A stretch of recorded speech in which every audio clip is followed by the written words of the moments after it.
তুমি গেলে না? আমি তোর দলে নই। But I don't have any team. আমার টিম নেই। না থাকলেই বাকি, আমি আছি তোমার সাথে।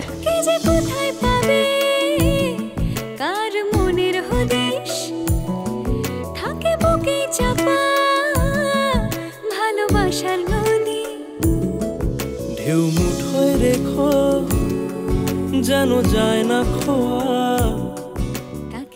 কেন? কারণ আমি জানি তুমি জিতবে, তুমি ফার্স্ট হবে। অনুরাগের ছোঁয়া, অনুরাগের ছোঁয়া, অনুরাগের ছোঁয়া, অনুরাগের ছোঁয়া।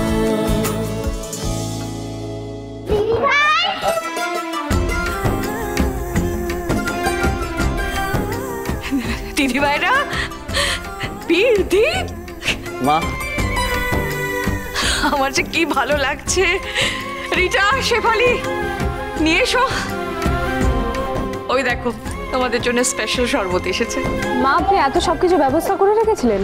ওরা বাড়ি এলো, এইটুকু করবো না? তোমরা বাড়িতে এসে খুশি তো? দেখেছো মা আমাদের সোনারূপা কি করছে? সব একই রকম আছে দিদি ভাই, যেমনটা ছিল আমরা সব গুছিয়ে রেখেছি। রিটা, আমাকে একটু কফি খাবে? শুধু কফি কেন, তোমরা যে যা খেতে ভালোবাসো আর সব বানানো হয়েছে। আসলে খুশির চোটে কি করব ঠিক মনে স্থির করতে পারছিলাম না, তাই আমার যা মনে এসেছে তাই তোমাদের জন্য অ্যারেঞ্জ করেছি। রূপা দিদি ভাই, তোমার হঠাৎ কি হলো? তোমার এখানে এসে ভালো লাগছে না? রূপাদের বাড়িতে আসতে খুব ইচ্ছে করছিল দিদি ভাই।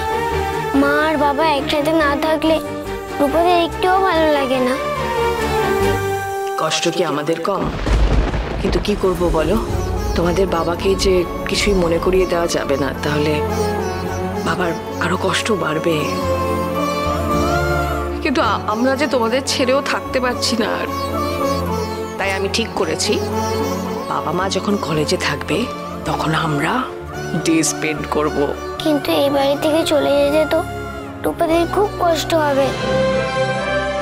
আমারও তো কষ্ট তো আমাদের সবারই হচ্ছে, কিন্তু তোদের বাবা মা এক না হলে আমরা কেউ একসাথে থাকতে পারবো না। হবে, সব হবে। আমরা এমন একটা ব্যবস্থা করব যে আমরা সবাই একসাথে থাকতে পারি। রূপাদের বাবা ঠিক হলে?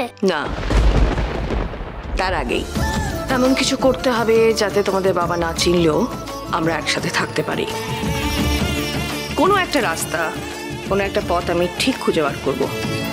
আমাদের এই পরিবারকে আমি কিছুতেই ভেঙে যেতে দেব না।